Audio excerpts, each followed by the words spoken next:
নাহিদ এবং আসিফ সাহেবরা পদত্যাগ করতে যাচ্ছেন বলে ইতিমধ্যেই খবর পত্রপত্রিকায় প্রকাশিত হচ্ছে। একটা দল করতে চায়, তখনই সেই প্রধান দলটি বা বড় দলটি যাদের কিংস পার্টি বলা শুরু করেছে, অথবা ছাত্ররা দলটি করুক এটা তারা চাইছে না। তাদের বর্তমান বক্তব্যের আলোকে এটি বোঝা যাচ্ছে। ইতিমধ্যে হয়তো জানতে পেরেছেন যে আসিফ নাহিদ তারা নতুন একটা রাজনৈতিক দল গঠন করবে, এই জন্য তারা উপদেষ্টা সরকার থেকে পদত্যাগ করবে।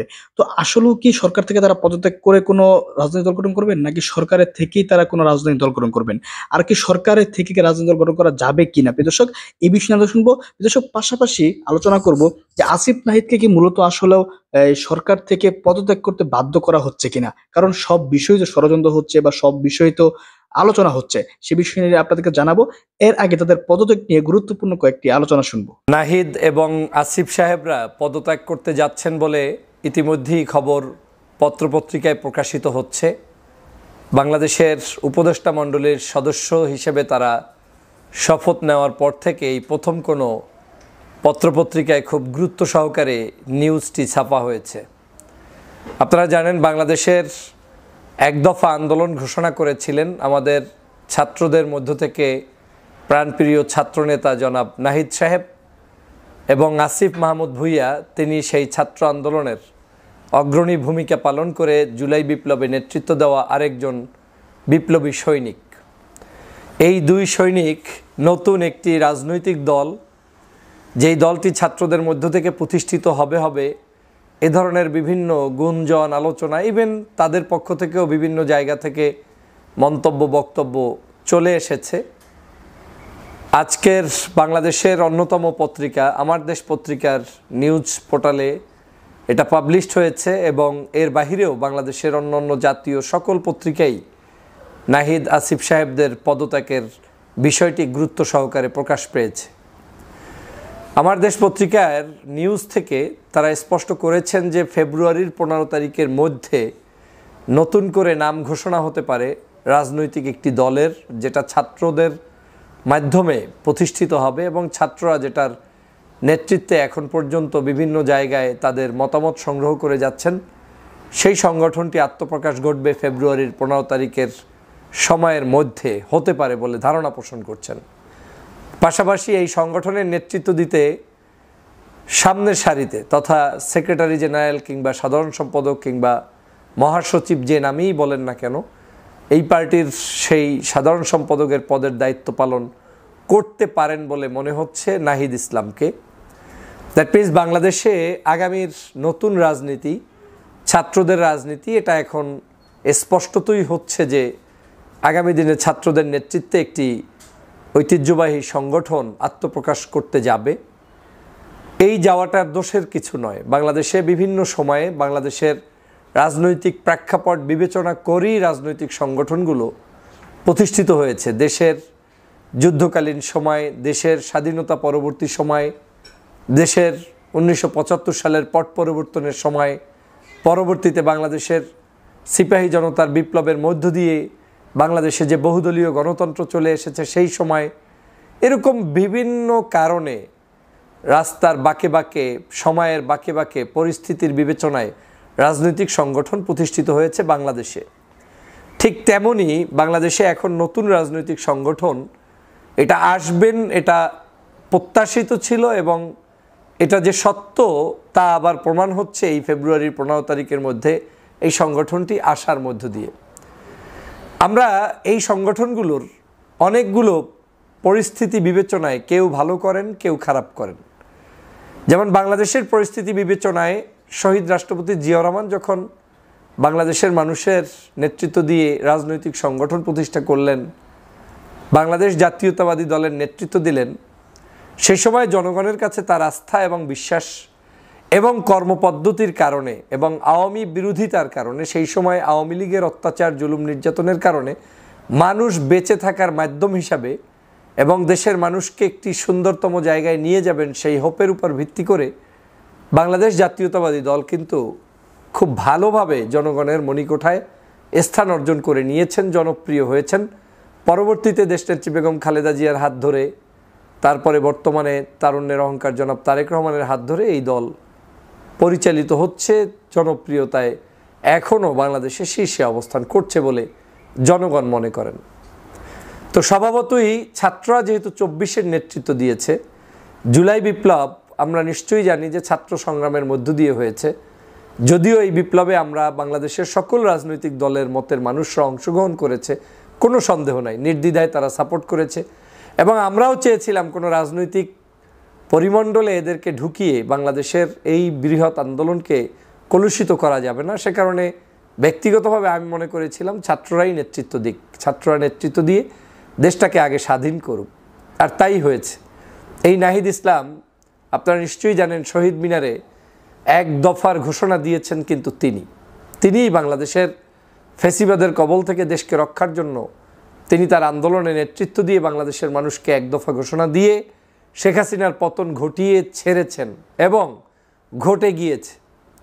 আজ এই বাংলাদেশে তারা নতুন একটি দল করবেন, এটা তাদেরও যেমন আবেগের জায়গা, অনুভূতির জায়গা। দেশকে পরিচালনার নিমিত্তেই তো তারা এই দেশকে স্বাধীন করেছেন, জনগণকে ভালো একটি রাষ্ট্র উপহার দেওয়ার জন্য। আমি সে কারণে এটাকে পজিটিভলি দেখি এবং আমি আন্তরিকভাবে ধন্যবাদ জানাই যে না, আপনারা যুগের চাহিদার আলোকে নতুন রাজনৈতিক সংগঠন নিয়ে আসছেন এবং সেই সংগঠন আগামী দিনে ভালো কিছু করবে সে প্রত্যাশা আমি ব্যক্ত করতেই পারি এবং আমি মনে করি এটা দোষের কিছু নয়। তবে বাংলাদেশে কখনোই যখন যে দল প্রতিষ্ঠিত হবে, নিশ্চয়ই ওই দল প্রতিষ্ঠিত হলে উদার এবং আন্তরিক মানুষ ছাড়া কেউ আপনাকে খুব একটা ফুলের মালা দিয়ে গ্রহণ করবে, এইটা বাংলাদেশের প্রেক্ষাপটে বিবেচনা করা কঠিন। কারণ এদেশের মানুষ এই ফুলের মালা দিতে অভ্যস্ত নয়। এদেশের মানুষ ফুলের মালার চাইতে যারা দেশকে নেতৃত্ব দেয়, স্বাধীন দেয়, যারা দেশের জন্য কল্যাণকর কাজ করে, ভালো কিছু করে, তাদেরকে ফুলের মালা দেয় না, তাদেরকে পথে কাটা বিছিয়ে দেয়। একটা সময় তাদের জন্য অনেক কঠিন পথ অতিক্রম করে সামনে এগিয়ে যেতে হয়।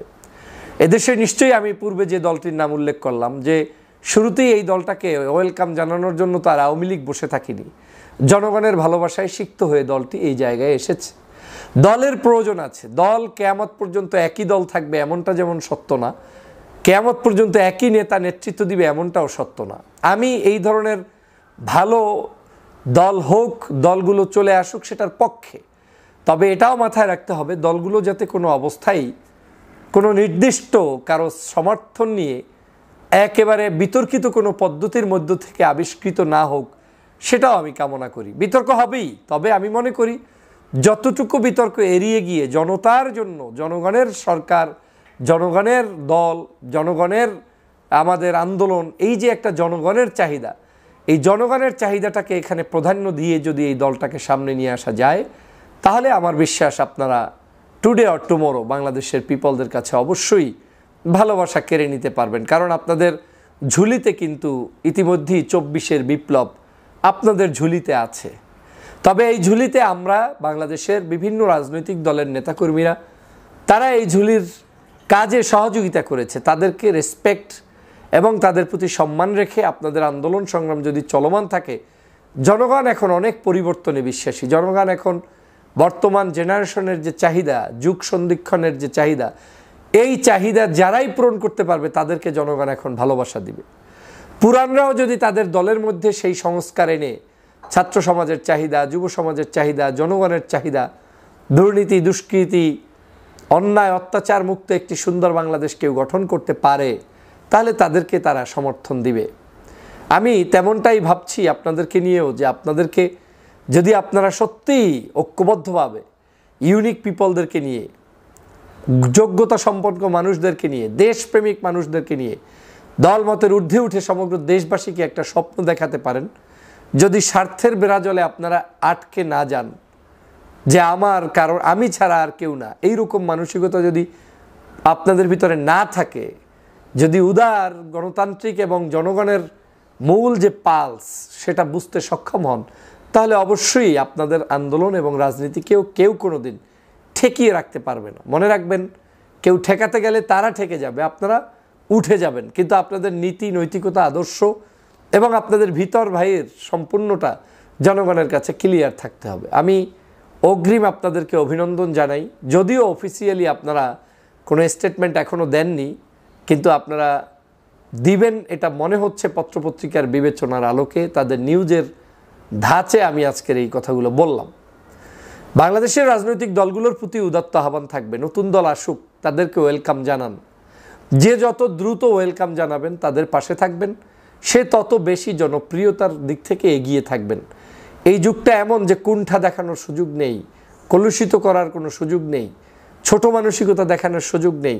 অনলাইনের যুগ, মানুষ আপনার সকল প্রকার ন্যারো মেন্টালিটি এটা জাজ করতে পারে, বুঝতে পারে, এবং তারা এটাকে পছন্দ করে না। সে কারণে আমি ছাত্রভাইদের এই আন্দোলনকে পছন্দ করি। আপনারা জানেন বেশ কিছুদিন আগে ছাত্রদের এই যে দল, এই দল নিয়ে বিভিন্ন মন্তব্য এসেছে। বাংলাদেশের সর্ববৃহৎ দল বাংলাদেশ জাতীয়তাবাদী দলের মহাসচিব বলেছিলেন যে পদত্যাগ করে তারপরে আপনাদের দল গঠন করা উচিত। যদি সত্যি আজকের নিউজটা সত্য হয় যে আপনারা পদত্যাগ করে এই দল করছেন, তাহলে ওই মহাসচিব সহ বাংলাদেশের অন্যান্য রাজনৈতিক দলের নেতারাও আপনাদেরকে বাহবা জানাবে এবং বলবে যে না, তারা বাপের বেটা সঠিক কাজ করেছে, তারা ক্ষমতায় থেকে অন্যায় কিছুই করেনি, তারা ক্ষমতা থেকে বের হয়ে জাতির প্রয়োজনে নতুন দল গঠন করেছে। আমি বিশ্বাস করি আপনাদের চলার পথে বন্ধুর সংখ্যা একটু কম পাবেন, এটা বাস্তব, কিন্তু চলার পথটা যদি আপনারা ক্লিয়ার করতে পারেন, তাহলে এই চলার পথে কারো বাধাই আপনাদের এই চলার পথকে রুদ্ধ করতে পারবে না, এবং আপনারা জনগণের কাছে আজ হোক কাল হোক যেতে পারবেন। তবে মনে রাখবেন, আমরা যখন জুলাই বিপ্লব করেছি, বিপ্লবের সময়টার ঐক্য আর আজকের ঐক্য এক নয়। সেই সময় আমরা করেছি একটি ফ্যাসিবাদের বিরুদ্ধে ঐক্যবদ্ধ আন্দোলন, কারণ আমরা সবাই ভিকটিম ছিলাম। আজ তারা নাই বিধায় আমরা নিজেরা নিজেদের মধ্যে অনেক ধরনের অস্বস্তিকর কথাবার্তা বলছি, আলোচনা করছি, নিজেদের মধ্যে বিভিন্ন ধরনের প্রপাগান্ডা চলছে, কথাবার্তা চলছে, দূরত্ব তৈরি হচ্ছে। এটা কিন্তু আমাদের জন্য কাম্য নয়। আগামীর বাংলাদেশও যদি আমাদের নেতৃত্ব দিয়ে সুন্দরভাবে চালাতে হয়, একটা সুন্দর পরিবেশ বিরাজ করা বা একটা সুন্দর রাষ্ট্র ব্যবস্থা কায়েম করার আগ পর্যন্ত আমাদেরকে অবশ্যই আমাদের সবাইকে ঐক্যবদ্ধ থাকতে হবে। ভোটের মাঠে আমরা ভিন্ন থাকব, ব্যালট পেপারে আমরা ভিন্ন থাকব, কিন্তু দেশের প্রয়োজনে, জাতির প্রয়োজনে আওয়ামী লীগের এই তারা যে পালিয়ে গিয়েছে তাদের দোসরদেরকে রুখতে আমাদের সবাইকে ঐক্যবদ্ধ হতে হবে। সেক্ষেত্রে ছাত্র সমাজেরও ভূমিকা পালন করতে হবে। আর আমাদের যারা রাজনৈতিক সংগঠন বিভিন্ন জায়গায় রয়েছেন, আপনাদেরকে বারবার বলেছিলাম যে আমাদের পক্ষ থেকেও ছাত্রদের প্রতি স্নেহসুলভ ভালোবাসা বহিঃপ্রকাশ ঘটানো উচিত। আজও বলছি একই কথা, যারা জুলাই বিপ্লবে নেতৃত্ব দিল তাদেরকে উচিত ছিল সবার আগে সোহরাওয়ার্দী উদ্যানে তাদেরকে সম্মানিত করা, ক্রেস্ট প্রদান করা, তাদেরকে আলাদাভাবে মূল্যায়ন করা। কিন্তু আমরা কতটুকু করতে পেরেছি আমরা জানি না। কিন্তু আমরা এটা না করাটা আমাদের বাংলাদেশের জন্য একটা অশনি সংকেত। নেতৃত্বের জায়গায় ভবিষ্যতে ভালো নেতৃত্ব আসবে না যদি আমরা ভালো মানুষদেরকে অ্যাকনলেজ করতে না পারি। সেজন্য দলমতের ঊর্ধ্বে উঠে সকল কাজে, ভালো কাজে মানুষদেরকে অ্যাপ্রিসিয়েট করা উচিত। আজ ছাত্র বন্ধুরা আমাদের এই নেতৃত্ব দিয়ে দেশকে স্বাধীন করেছে বিদায়ী এখন এই বাংলাদেশে এই মুহূর্তে আপনি আমি আমরা দল করছি, কথা বলছি। দেশনেত্রী বেগম খালেদা জিয়া দেশে চিকিৎসা নিচ্ছেন, হাজার হাজার লক্ষ লক্ষ মামলা থেকে ছাত্ররা, ছাত্রীরা, দেশের বিভিন্ন নাগরিকরা মুক্তি পাচ্ছে। জেলের মধ্যে বন্দি থাকা বহু মানুষ যারা 17 বছর 20 বছর জেল খেটেছে তারা এখন মুক্তি পাচ্ছে। এটাই স্বাধীনতার স্বাদ। আসুন আমরা ছাত্রদেরও সম্মান করি, ছাত্র ভাইয়েরাও আমাদের বাংলাদেশের যারা যারা বিভিন্ন সংগ্রামে নেতৃত্ব দিয়েছে সেই সকল দলের নেতা। দেখছেন open the eyes YouTube channel এবং মাসুম মাহবুব ফেসবুক পেজ। বাংলাদেশের রাজনীতিতে একটার পর একটা নতুন অধ্যায়ের সূচনা হচ্ছে, টেনশনের তৈরি হচ্ছে। শেখ হাসিনা বিদায় নেবার পর বাকি যে পক্ষগুলো রয়েছে বাংলাদেশে তারা কিন্তু এতদিন একটা পক্ষ ছিল, কিন্তু এই পক্ষগুলো এখন আলাদা হয়ে গেছে। যে ছাত্ররা 24-এর একটা অভ্যুত্থান বা বিপ্লবের মধ্য দিয়ে আমাদের স্বাধীন করলো, বাংলাদেশের সবচেয়ে বড় দলটি তাদের স্বীকৃতি দিতে বেশ তালবাহানা করছে। প্রশ্ন দুটো আসছে। এক, ছাত্ররা যখন সিদ্ধান্ত নিল তারা একটা দল করতে চায়, তখনই সেই প্রধান দলটি বা বড় দলটি তাদের কিংস পার্টি বলা শুরু করেছে, অথবা ছাত্ররা দলটি করুক এটা তারা চাইছে না। তাদের বর্তমান বক্তব্যের আলোকে এটি বোঝা যাচ্ছে। কথা হলো যারা রক্ত দিল, লড়াই করলো, একটা বিজয় পেল, তারা যদি রাজনৈতিক দল করতে যায়, সেক্ষেত্রে আমাদের বিভিন্ন দলের সমস্যাটা কোথায়? একদিকে সেই বড় দলটি আওয়ামী লীগকে মাঠে দেখতে চাইছে, কিন্তু তারা ছাত্রদের রাজনৈতিক দল দেখতে চাইছে না। তারা বলছে তারা বহুদলীয় গণতন্ত্রের পক্ষের লোক। তাহলে ছাত্রদের রাজনৈতিক দল আসলে তাদের সমস্যা কোথায়? 1 নম্বর প্রশ্ন। 2 নম্বর প্রশ্ন, আওয়ামী লীগের মতো একটা ফ্যাসিস্টকে আবারও তারা রাজনীতিতে বৈধতা দিতে চাইছে বা রাজনীতিতে টেনে আনতে চাইছে বা সুযোগ দিতে চাইছে, নেপথ্যে সব আলোচনায় তাই মনে হচ্ছে। তাহলে আওয়ামী লীগকে তারা সহ্য করতে পারবে, ছাত্রদের পারবে না?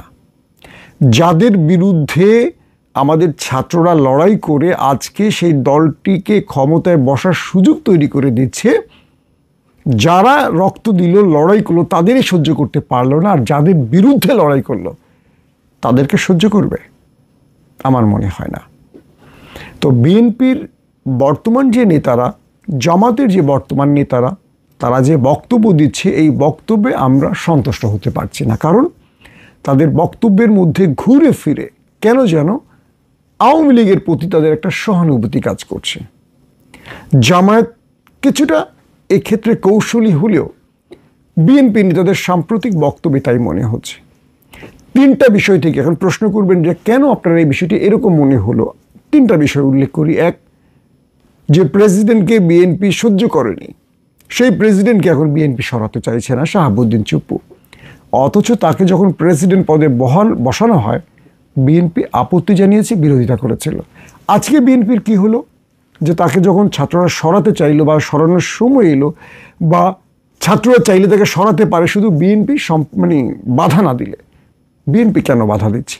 2, বেগম জিয়া যে সংবিধানকে বলেছেন ছুঁড়ে ফেলে দেবেন, সেই সংবিধান ছাত্ররা বাতিল করে নতুন সংবিধান লিখতে চাইছে।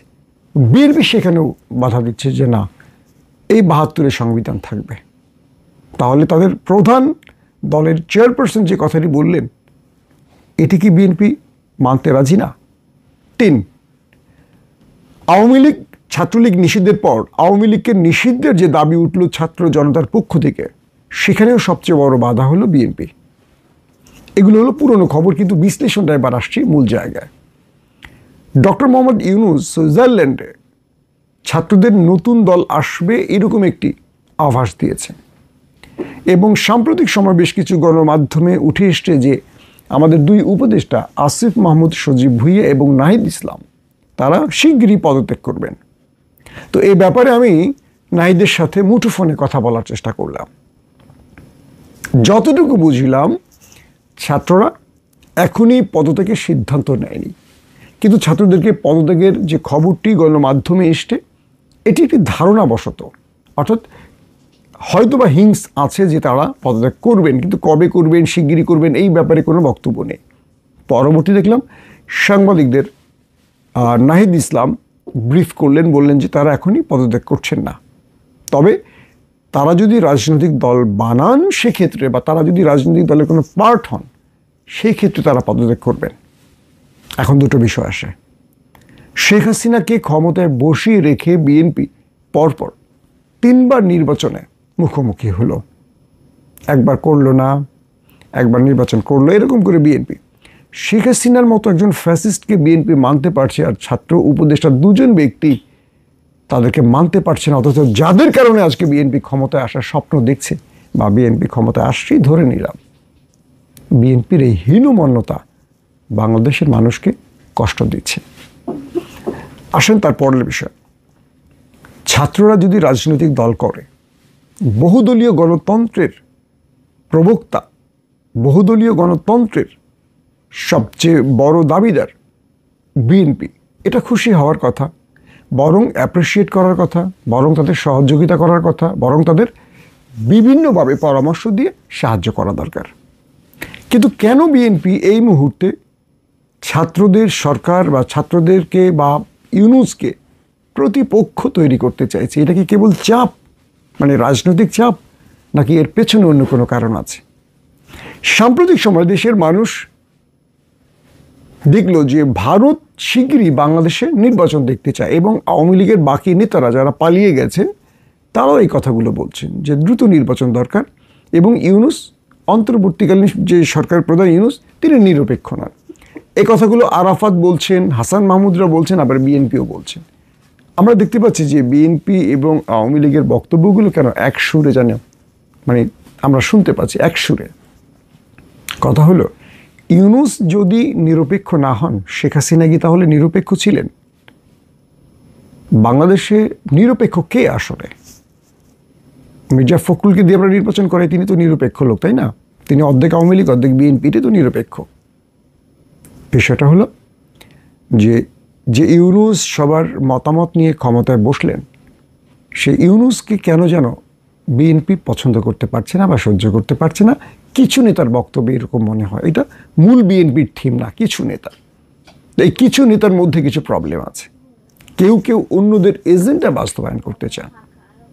এখন কথা হলো, ছাত্ররা যদি রাজনৈতিক দল বানায়, সেক্ষেত্রে কার লাভ কার ক্ষতি? এই মুহূর্তে বিএনপি যদি চিন্তা করে যে তাদের একটা প্রতিপক্ষ তৈরি করতে হবে, জামাত একটা ছোট দল, শক্তিহীন দল, ছাত্ররা একটা নতুন দল করলে এই দলটা যদি স্ট্রং হয়, তাহলে বিএনপি একটা ওই যে বহুদলীয় গণতন্ত্রের কথা বলে এটার একটা রূপ ফিরে পাবে।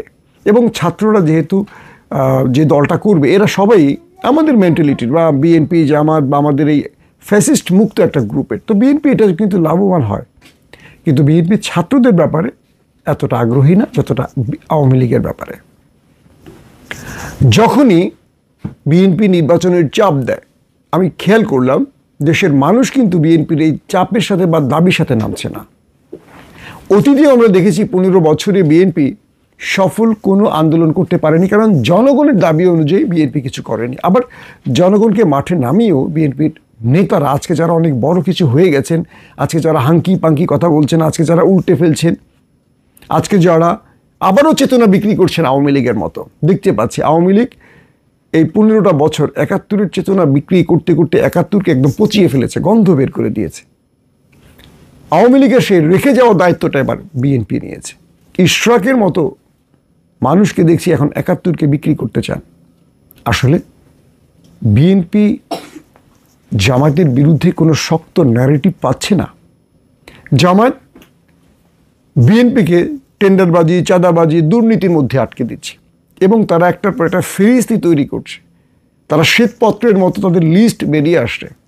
আগামী নির্বাচনে জামাত বিএনপির একদম তালিকা ধরে টান দেবে, কে কোথায় কত টাকা লুটপাট করেছে প্রমাণ সহ। আমি বলে দিলাম আপনাদের, জামাত খুব কৌশলী দল। আর বিএনপি কি করবে? একটা ন্যারেটিভ তৈরি করবে, ওরা 71-এর বিরোধী। ভাইরে, আওয়ামী লীগ এই কথা বলি তো খাইতে পারে না, আওয়ামী লীগের বাজার শেষ।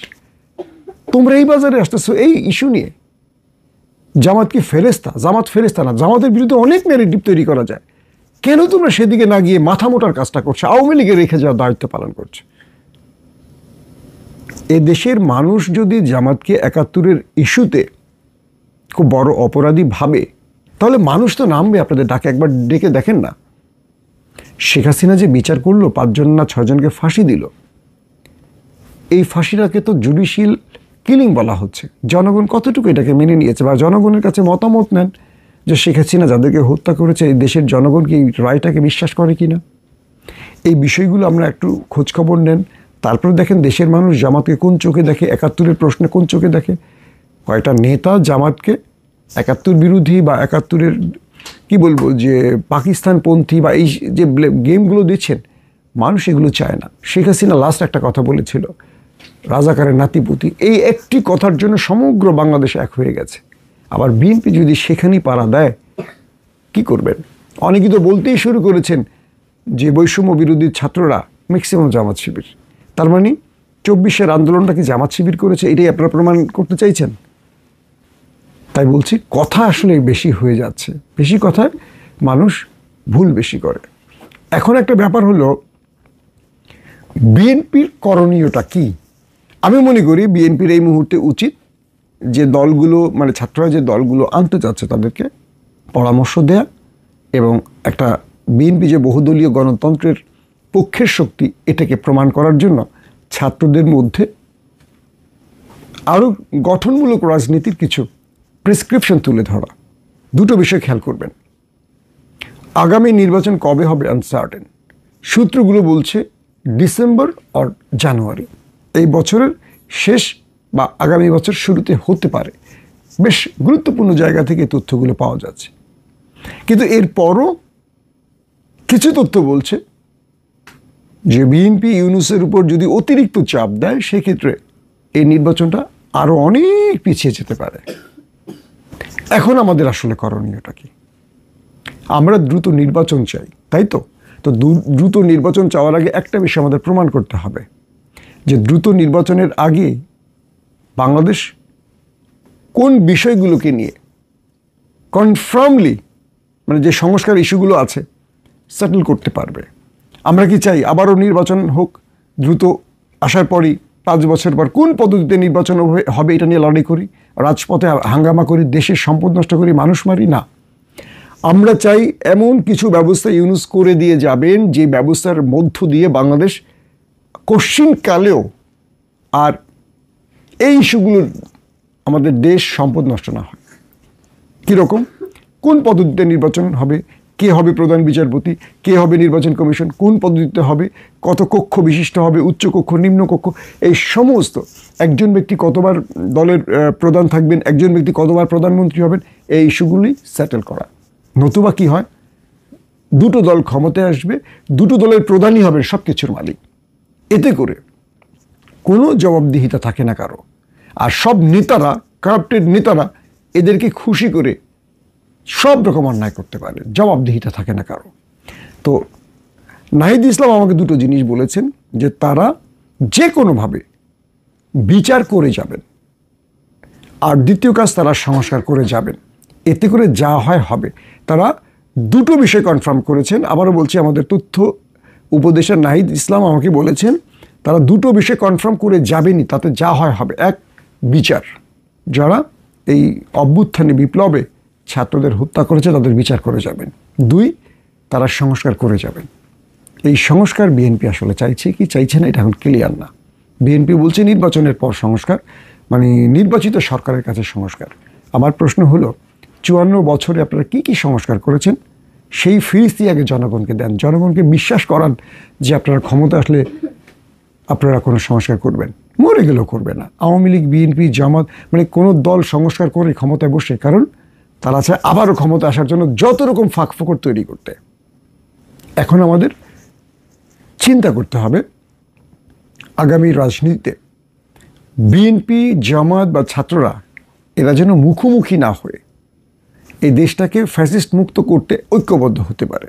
ধরেন আগামীতে বিএনপি ক্ষমতায় আসলো বা আগামীতে অন্য কেউ ক্ষমতায় আসলো, লাভটা কি হলো?